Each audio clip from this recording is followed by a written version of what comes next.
গভীর জঙ্গলে এক পুকুরের ধারে একটা গাছের ডালে এক খাঁচা ঝোলানো ছিল। সেই খাঁচায় একটা টিয়া পাখি বন্দি ছিল। খাঁচার পাশেই এক সাধু খুব রহস্যজনকভাবে দাঁড়িয়ে দাঁড়িয়ে টিয়া পাখিটির দিকে তাকিয়েছিলেন। মনে রেখো সাধু, এই পৃথিবীতে লোভী মানুষের কোনো অভাব নেই।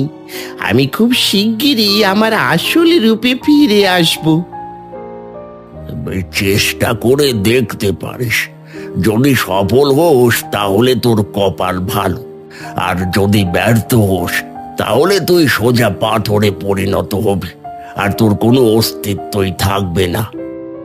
তাহলে ঠিক আছে, আমি অপেক্ষা করব। যেদিন আমি আমার আসল রূপে ফিরে আসব সেদিন আমি তোকে দেখে নেব। সেদিন আমি নই, তুই পাথরে পরিণত হবি। সাধু রহস্যজনকভাবে একটু হাসলেন এবং সেখান থেকে চলে গেলেন।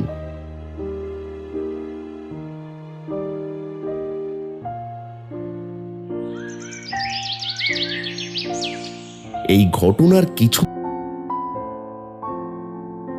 দিন পর রামদাস নামের এক ময়রা তার কড়াইতে গরম গরম জিলিপি ভাজছিল। হঠাৎ একটা দমকা হাওয়া এলো আর তার কড়াইটা উল্টে গেল। ফুটন্ত রস রামদাসের পায়ের ওপর ছিটকে পড়ল। ওরে বাবা রে, আমার পাটা পুরো ঝলসে গেল রে। কোন অলক্ষণে লোক এই রাস্তা দিয়ে গেল রে, বাপ রে বাপ। ঠিক তখনই পাশে দাঁড়িয়ে থাকা মোড়ল মশাই মুচকি হাসলেন। আমাদের গ্রামে তো অলক্ষণে লোক একটাই আছে, ওই দেখো রামদাস, চান্দু গাডুরে যাচ্ছে।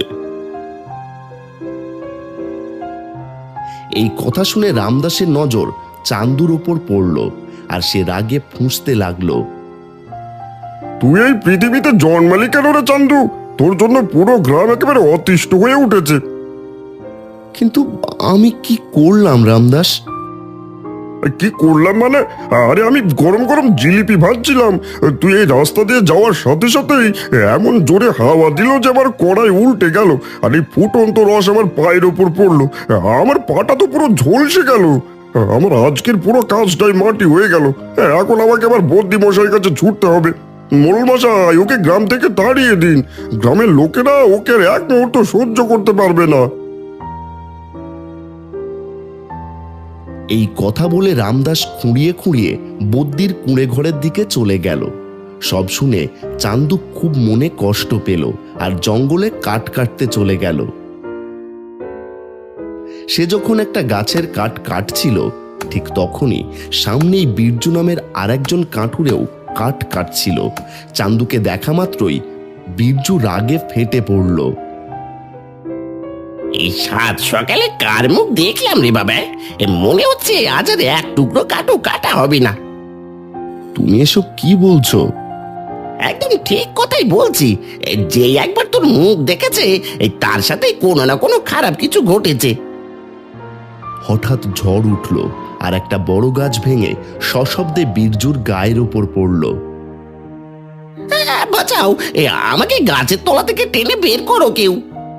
চান্দু এক ছুটে গিয়ে বীরজুকে গাছের তলা থেকে টেনে বের করলো। বীরজু টলতে টলতে উঠে দাঁড়ালো আর রাগে গজগজ করতে করতে চান্দুর দিকে তাকাতে লাগলো। এবার তোর বিশ্বাস হলো যে তুই একটা অপয়া? দেখ, তুই যখন এখানে ছিলি না তখন জঙ্গলটা কত শান্ত ছিল, আর তুই এখানে আসতেই ধেয়ে এলো ঝড় আর গাছটা ভেঙে পড়লো আমার উপর। জানিস কেন? কারণ আমি তোর এই অপয়া মুখটা দেখেছিলাম। দূর দূর আমার চোখের সামনে থেকে। এই কথা শুনে চান্দু ভগ্ন হৃদয়ে নিজের বাড়ির দিকে পা বাড়ালো। বাড়ি ফিরতেই চান্দুর বউ রাধা তাকে দেখে অবাক হয়ে গেল। আরে, আজ যে এত তাড়াতাড়ি ফিরে এলে? আজ আমার কাজে একদম মন বসছিল না। এই বলে চান্দু শুরু থেকে শেষ পর্যন্ত পুরো ঘটনাটা রাধাকে খুলে বলল। আগে আমার মনে হতো গ্রামের লোকেরা হয়তো এমনি আমাকে খ্যাপায়, কিন্তু আজ আমার দৃঢ় বিশ্বাস জন্মেছে রাধা যে আমি সত্যি একটা অপয়া। আমি জিলিপিওয়ালা রামদাসের দোকানের সামনে দিয়ে যাওয়ার সময় তার ফুটন্ত রস তার পায়ের উপর ছিটকে পড়ল আর জঙ্গলে কাঠ কাটতে যাওয়ার সময় হঠাৎ ঝড় এসে বীরজুর গায়ে গাছ ভেঙে পড়ল। ভাগ্যিস ওর কোনো বড় চোট লাগেনি। যদি ওর কিছু হয়ে যেত তবে গোটা গ্রাম আমাকেই দোষারোপ করত। মন খারাপ করো না, একদিন তোমার ভাগ্য ঠিক বদলাবে। চান্দু আর কোনো উত্তর না দিয়ে চুপচাপ বাড়ি থেকে বেরিয়ে পড়ল। এদিকে শঙ্কর নামের একজন লোক বীরজুর বাড়িতে হাজির হলো। বীরজু তখন খাটিয়ায় শুয়ে ব্যথায় কোঁকাচ্ছিল। আরে বীরজু, তোমার গায়ে গাছ ভেঙে পড়েছে শুনেই আমি তোমাকে দেখতে ছুটে এলাম, কিন্তু তোমার গায়ে গাছ ভেঙে পড়লো কিভাবে? এই কথা শুনে বীরজু রাগে ফেটে পড়ল।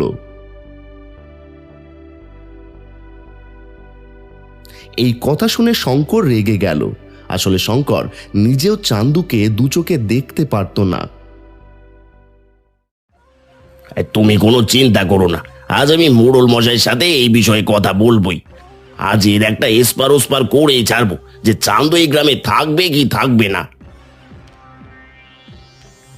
এই বলে শঙ্কর সেখান থেকে বেরিয়ে পড়ল। কিছুক্ষণের মধ্যেই শঙ্কর মোড়লের বাড়িতে গিয়ে হাজির হলো। মোড়ল শঙ্করকে দেখে জিজ্ঞেস করলেন, কি হলো শঙ্কর, তোমার চোখ মুখ এত লাল কেন? এত রেগে আছো কেন? রেগে থাকবো না তো কি করবো মোড়ল মশাই? আপনি চান্দুকে কবে এই গ্রাম থেকে তাড়াবেন সেটাকে বলুন। এই কথাটা আমারও অনেকবার মনে হয়েছে, কিন্তু তারপর ভাবি যে ওকে গ্রাম থেকে তাড়িয়ে দিলেও বেচারা যাবে কোথায়? কোথায় যাবে সেটা নিয়ে আপনার মাথা ঘামানোর দরকার নেই।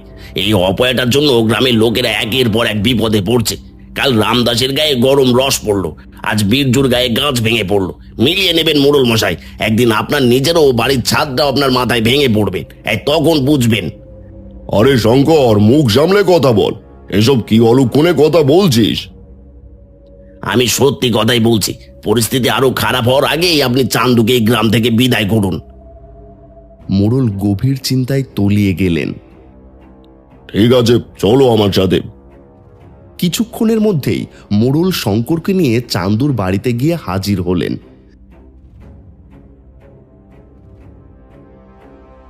দেখো চান্দু, কেউ তোমার বাড়িতে পা রাখতেও চায় না। আমি বাধ্য হয়ে এখানে এসেছি। আপনি যা বলতে এসেছেন পরিষ্কার করে বলুন মোড়ল মশাই। পরিষ্কার কথা শুনতে চাও তো শোনো। তোমাকে আর তোমার বউকে এই গ্রাম ছেড়ে চলে যেতে হবে। এই গ্রাম আর বেশি দিন তোমার অপয়া ছায়া সহ্য করতে পারবে না। কিন্তু আমি আমার পরিবার নিয়ে কোথায় যাব? যেখানে খুশি যাও, জঙ্গলে গিয়ে থাকো। তুমি তো জঙ্গলে বেশ শান্তিতে থাকতে পারবে। যদি কোনো বাঘ তোমার সামনে আসে তবে সেও হয়তো তোমার অপয়া মুখ দেখে অসুস্থ হয়ে পড়বে বা আহত হবে। আরে এ যদি জঙ্গলে গিয়ে থাকে তবে বন্য পশুরা ওর অপয়া ছায়ের কারণে বিপদে পড়বে। দয়া করে এমন করবেন না, আমাদের গ্রাম থেকে তাড়িয়ে দেবেন না। আমি তোমাকে 1 মাস সময় দিচ্ছি। এই 1 মাসের মধ্যে নিজের ইচ্ছায় গ্রাম ছেড়ে চলে যাও, নইলে গ্রামের সব লোক মিলে তোমাকে অপমান করে গলা ধাক্কা দিয়ে বের করে দেবে। এই বলে মোড়ল আর শঙ্কর সেখান থেকে চলে গেলেন। এখন আমরা কি করব? যে গ্রামের মানুষের কাছে আমার কানাকুড়ি ও সম্মান নেই, সেখানে থেকে লাভ কি? আমরা এই গ্রাম ছেড়েই চলে যাব। এই বলে চান্দু কুড়ুল কাঁধে নিয়ে জঙ্গলে চলে গেল আর একটা গাছের নিচে বসে ফুঁপিয়ে কাঁদতে লাগলো। হঠাৎ কে যেন তার কাঁধে হাত রাখলো। চান্দু পেছনে ফিরে দেখলো এক সাধু তার সামনে দাঁড়িয়ে আছেন। তুই একজন পুরুষ মানুষ হয়ে কাঁদছিস? পুরুষ মানুষের চোখে জল মানায় না। পুরুষ মানুষ তো অন্যের চোখের জল মুছিয়ে দেয়। আমার সাথে যা হচ্ছে তা যদি অন্য কোনো পুরুষের সাথেও হতো তবে সেও হাউমাউ করে কাঁদতো। বল বল আমাকে কি সমস্যা তোর? চান্দু শুরু থেকে শেষ পর্যন্ত তার সমস্ত দুঃখের কথা সাধুকে খুলে বলল। এবার আপনিই বলুন সাধু বাবা, গ্রামের বাচ্চা থেকে বুড়ো সবাই আমাকে অপয়া বলে ডাকে। আমি যেখানেই যাই সেখানেই কোনো না কোনো অঘটন ঘটেই যায়। এই কথা শুনে সাধু খুব রহস্যজনকভাবে চান্দুর হাত দেখতে লাগলেন। তার চোখে একটা অদ্ভুত চমক দেখা গেল। তোর মনে বিন্দু মাত্র লোভ নেই। তুই একজন খাঁটি ভালো মানুষ। কিন্তু এটাও সত্যি যে তোর জন্মকুণ্ডলিতে শনির দশা চলছে। এই কারণেই তুই যেখানেই যাস বা যাকেই ছুঁস তাদের সাথেই খারাপ কিছু ঘটে যায়। তাহলে কি আমি সারা জীবন এভাবে অপয়া হয়ে থাকবো? না, যেদিন তুই কোনো রাক্ষসের দেখা পাবি সেদিন তোর ওপর থেকে সব অপয়া ছায়া কেটে যাবে, আর সেদিন থেকেই ভাগ্য তোর দিকে ফিরে তাকাবে। এ কেমন কথা বলছেন? কোনো রাক্ষসের দেখা পেলে সে তোমাকে মেরেই ফেলবে। কিছু কিছু রাক্ষস বড়ই মিষ্টি স্বভাবের হয় আর খুব সুন্দর মিষ্টি মিষ্টি কথা বলে। সময় এলেই তুই সব বুঝতে পারবি। এই বলে সাধু সেখান থেকে চলে গেলেন। চান্দু সাধুর কিছু কথা বুঝলো আর কিছু কথা মাথার উপর দিয়ে গেল। সে চুপচাপ উঠে জঙ্গলের আরো গভীরে কাঠ কাটতে লাগলো। কিছুক্ষণ পর সে জঙ্গলের এমন একটা জায়গায় পৌঁছলো যেখানে চারিদিকে নিস্তব্ধতা বিরাজ করছিল। হঠাৎ পুকুর পাড়ে থাকা একটা গাছের দিকে তার নজর পড়ল। এই বলে চান্দু সেই গাছটা কাটতে শুরু করলো, কিন্তু হঠাৎ তার হাত থেকে কুড়ুলটা পিছলে গিয়ে সোজা পুকুরের জলে পড়ে গেল। এই দেখো, আজ আশেপাশে কেউ নেই, তবু আমার সাথেই খারাপ কিছু ঘটলো। একটা মাত্রই কুড়ুল ছিল, সেটাও জলে পড়ে গেল। তখনই চান্দুর কানে একটা গলা ভেসে এলো। লোহার কুড়ুলের জন্য কেন করছো হাই হাই? যার কপালে লেখা আছে সোনার ভান্ডার পাওয়ার উপায়। চান্দু মাথা